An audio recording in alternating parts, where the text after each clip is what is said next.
కొంతమంది కరుడుగట్టినటువంటి నేరస్తులు, కొంతమంది మైండ్ని పొల్యూట్ చేసుకున్నటువంటి వ్యక్తులు, గంజాయి, డ్రగ్, ఇంకొక పక్కన నేర పవృత్తుండే కొంతమంది, వాళ్ళ మైండ్లో ఇదే ఉంటుంది.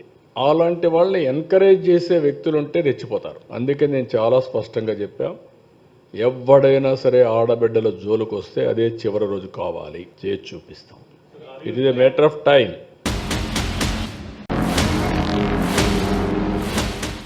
నూనె వట ఇది అలవాటు అయింది. ఇంకా మీకు అందుకని సోషల్ మీడియాలో వేయడం, అలవాటు చేసుకోవడం, వాట్ నాన్ సెన్స్. 3 years ఆడబిడ్డల పైన ఏంటి అత్యాచారాలు ఏంటి?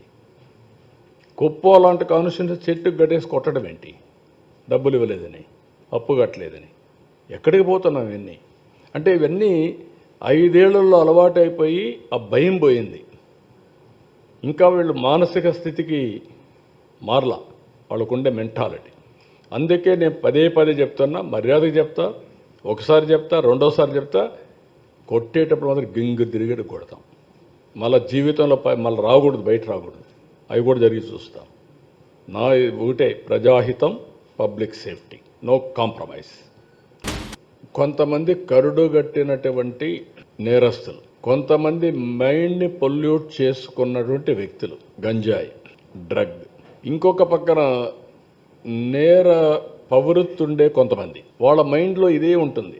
అలాంటి వాళ్ళని ఎంకరేజ్ చేసే వ్యక్తులు ఉంటే రెచ్చిపోతారు. అందుకే నేను చాలా స్పష్టంగా చెప్పా, ఎవడైనా సరే ఆడబిడ్డల జోలికి వస్తే అదే చివరి రోజు కావాలి, చేసి చూపిస్తాం.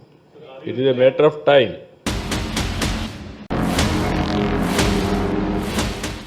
నూనె వట ఇది అలవాటు అయింది. ఇంకా మీకు అందుకని సోషల్ మీడియాలో వేయడం, అలవాటు చేసుకోవడం, వాట్ నాన్ సెన్స్. 3 years ఆడబిడ్డల పైన ఏంటి అత్యాచారాలు ఏంటి?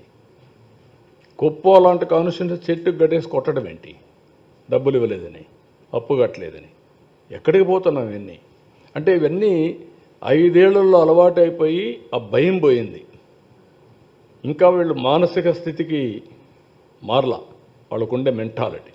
అందుకే నేను పదే చెప్తున్నా, మర్యాదకు చెప్తా, ఒకసారి చెప్తా, రెండోసారి చెప్తా, కొట్టేటప్పుడు మాత్రం గింగు తిరిగేటి కొడతాం. మళ్ళీ జీవితంలో మళ్ళీ రాకూడదు, బయట రాకూడదు. అవి కూడా జరిగి చూస్తాం.